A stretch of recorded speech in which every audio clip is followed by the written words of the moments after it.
Yahoo was offered Google for $1 million. They said no. Then they were offered Facebook for $1 billion. They said no again. Then Microsoft offered to buy Yahoo for $44 billion. Yahoo said no to that too. Today, Yahoo is worth $8 billion. Google is worth $2 trillion. Facebook is worth $1.4 trillion. This is the most expensive series of no's in business history. And it demonstrated something more uncomfortable still, that the confidence of experts, the confidence of bankers, regulators, economists, and rating agencies had been so thoroughly misplaced for so long that when the system broke, almost nobody in a position of authority had genuinely believed, right up until the moment it happened, that it could. Lehman Brothers lasted 158 years.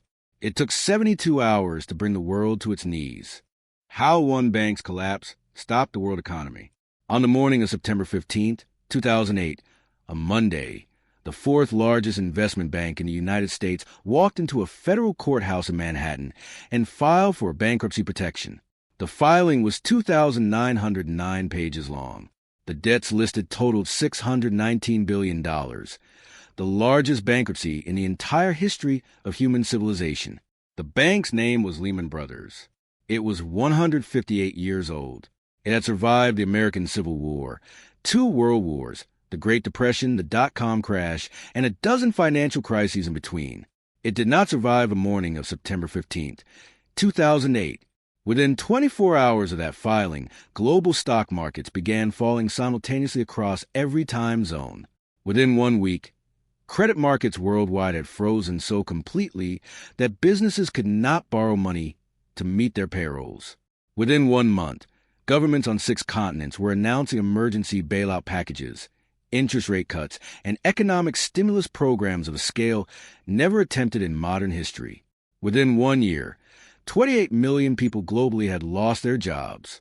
The International Monetary Fund estimated that the total cost of the Lehman Brothers collapse, measured in lost economic output, destroyed wealth, and government bailout spending, reached $10 trillion. One bank, one morning, $10 trillion. To understand how this was possible, you have to go back much further than 2008. You have to go back to the mid-1990s, when American housing markets began a transformation that would eventually create the most dangerous financial time bomb in modern history, and when the people most responsible for building that bomb were celebrated as geniuses rather than warned as criminals. Lehman Brothers was founded in 1850 by 3 German immigrant brothers, Henry Emanuel and Mayer Lehman, who started as a dry goods store in Montgomery, Alabama, before pivoting to cotton trading and eventually becoming a major commodity and investment firm in New York. By the 20th century, it had evolved into a full-service investment bank, surviving every major financial catastrophe the modern era could produce. Its longevity was a source of institutional pride. The firm believed, and made others believe, that it had a kind of inherent resilience, that 158 years of survival was proof of something fundamental about its culture and its model. That pride was its first vulnerability. During the early 2000s, under Chief Executive Dick Fuld, known internally and externally as a gorilla for his aggressive, domineering style, Lehman made a strategic decision that would ultimately destroy it. The firm decided to massively increase its exposure to the American real estate market, specifically to a new financial product that Wall Street had invented and was selling with enormous enthusiasm: the mortgage-backed security. A mortgage-backed security worked like this. A bank would issue mortgages to home buyers, including, increasingly, home buyers who had very poor credit histories, low incomes, and little ability to repay. These mortgages were called subprime mortgages. The bank would then bundle thousands of these individual mortgages together, slice the bundle into layers of different risk levels, and sell pieces of these bundles to investors around the world as financial securities. The investors, pension funds, insurance companies, other banks, sovereign wealth funds, were told by the credit rating agencies that these securities were safe. Many of them were rated AAA, the highest possible credit rating, the same rating given to United States government bonds. The rating agencies were wrong, catastrophically, structurally, and in some cases knowingly wrong. The reason these securities were not safe was brutally simple. They were only as valuable as the mortgages inside them. and the mortgages inside them were being issued to people who could not repay them. People who had been approved for loans by banks that no longer cared whether the loans would be repaid because they were selling the loans to Wall Street before the first payment was ever missed. The incentive structure of the entire system had been corrupted. Banks that issued mortgages made money at the moment of issuance and then passed the risk to someone else. Wall Street banks that packaged mortgages into securities made their fees at the moment of sale and then passed the risk to investors. The credit rating agencies were paid by the banks whose products they were rating, a conflict of interest so obvious that it should have been illegal and perhaps should have been stopped long before it was. The investors who bought the securities trusted the ratings. Nobody along the entire chain had a genuine financial interest in asking the only question that mattered. What happens when the homeowners stop paying? Lehman Brothers did not just buy these securities. Under Dick Full's leadership and the strategic direction of his Chief Operating Officer Joe Gregory and Chief Financial Officer Aaron Callan, Lehman had borrowed enormous sums of money to buy them. At the peak of its exposure, Lehman was operating with a leverage ratio of approximately 30-1, meaning that for every $1 of its own money it had invested, it had borrowed 30 more. This is a leverage level that leaves virtually no margin for error. If the value of your assets falls by even 3%, your entire equity is wiped out. And by 2007, the value of mortgage-backed securities was beginning to fall. Slowly at first, then faster, then in free fall. The American housing bubble had been building for years. Home prices had risen so fast, for so long, that an entire financial system had come to assume they would never fall significantly. This assumption was the foundation of every model, every rating, every risk calculation that the banks and the rating agencies had produced. When home prices began declining in 2006 and 2007, and subprime mortgage defaults began rising sharply, every model broke simultaneously. Securities that had been rated AAA were suddenly worth a fraction of their face value. Banks that held these securities were suddenly sitting on losses they had not prepared for, had not disclosed to their investors, and in many cases did not fully understand themselves. Throughout 2007 and into 2008, Lehman continued to insist publicly that its losses were manageable, its capital was adequate, and its business model was sound.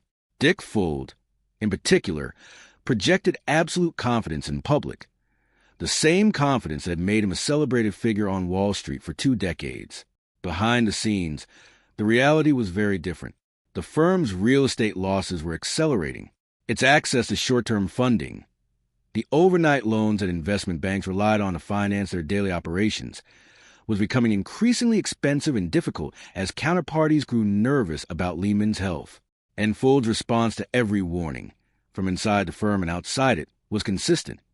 He refused to raise enough capital to cover the losses, refused to sell assets at prices he considered too low, and refused to believe that the firm he had led for more than a decade could genuinely be in existential danger. By the summer of 2008, Lehman's stock price was in steep decline. Short sellers, investors who profit when stock prices fall, were circling the firm publicly. The market had lost confidence. Full desperately sought a buyer or a strategic partner. Talks were held with Korea Development Bank, with Bank of America, with Barclays. All of them ultimately concluded that Lehman's losses were too large and too uncertain to justify an acquisition without government assistance. And here, the story arrives at its most consequential decision point. Over the weekend of September 13th and 14th, 2008, senior officials from the United States Treasury Department and the Federal Reserve gathered at the New York Federal Reserve building with the heads of the major Wall Street banks, tried to arrange a private sector rescue of Lehman Brothers, similar to the rescue that had been arranged for Bear Stearns 6 months earlier when the Fed had effectively guaranteed Bear Stearns assets to facilitate its acquisition by J.P. Morgan Chase. The difference this time was that Treasury Secretary Hank Paulson, under enormous political pressure not to be seen as repeatedly bailing out reckless Wall Street banks with public money, had decided that there would be no government guarantee. Barclays, the British bank that was the last serious potential acquirer, walked away when it became clear that no government backstop would be provided. Bank of America had already pivoted to acquire Merrill Lynch instead. On Sunday night, September 14th, 2008, with no buyer and no government rescue, Lehman Brothers had no choice. The filing went in at 1:45 a.m. on Monday morning. What happened next revealed something that the people who had decided not to rescue Lehman had badly, perhaps criminally, miscalculated. Lehman Brothers was not just large. It was interconnected with virtually every major financial institution on Earth in ways that no one had fully mapped. It had counterparty relationships, derivative contracts, securities lending agreements, repo transactions, with thousands of institutions globally. The moment Lehman filed for bankruptcy, all of those contracts became uncertain. Nobody knew exactly what their exposure to Lehman was, because the derivative markets were opaque and unregulated. Nobody knew which of the securities they held had Lehman as a counterparty. The uncertainty itself became the crisis. Banks stopped lending to each other entirely. The overnight lending market, the circulatory system of global finance, seized up completely. Within days, insurance giant AIG, which had sold hundreds of billions of dollars of insurance contracts on mortgage-backed securities, required an $85 billion government bailout to prevent its own collapse from triggering a second catastrophic wave of failures. The global economic consequences unfolded with devastating speed. Stock markets in the United States, Europe, Asia, and Latin America fell simultaneously and dramatically. Iceland's entire banking system collapsed within weeks. Countries from Hungary to South Korea to Mexico required emergency assistance from the International Monetary Fund. The credit freeze spread from financial markets to the real economy. Businesses that relied on short-term borrowing to fund their operations found that credit had simply disappeared. Companies began laying off workers not because their businesses were failing, but because they could not access the financing they needed to meet their basic operating costs. The unemployment rate in the United States rose from 6.1% in September 2008 to 10% in October 2009, the highest level since the Great Depression. The government response, when it finally came, was massive and unprecedented. The Troubled Asset Relief Program, TARP, authorized $700 billion in government funds to stabilize the banking system. The Federal Reserve slashed interest rates to near zero and began an unprecedented program of asset purchases, quantitative easing, that would eventually total trillions of dollars. Similar programs were launched across Europe, Asia, and beyond. The scale of government intervention required to stabilize the global financial system after the Lehman collapse dwarfed anything attempted since the Second World War. What became of the people responsible?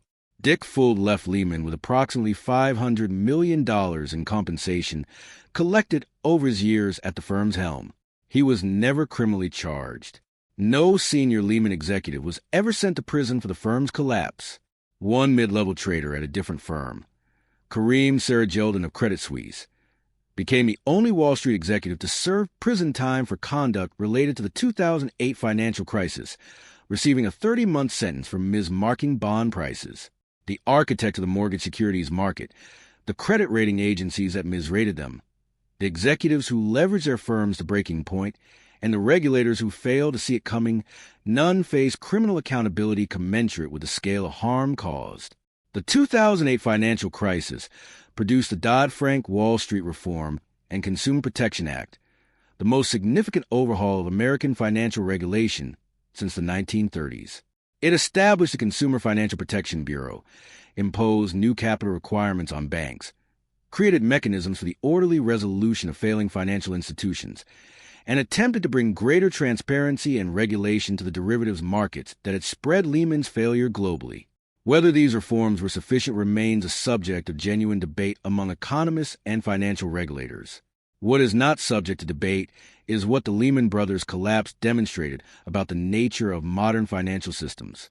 It demonstrated that the connections between financial institutions had become so dense, so complex, and so opaque that the failure of a single firm could propagate catastrophic damage across the entire global economy before any regulatory authority had time to understand what was happening, let alone respond effectively. It demonstrated that the incentive structures that had been allowed to develop in mortgage origination, securities packaging, and credit rating had created a system where the people generating the greatest risks bore the least of the consequences when those risks materialized.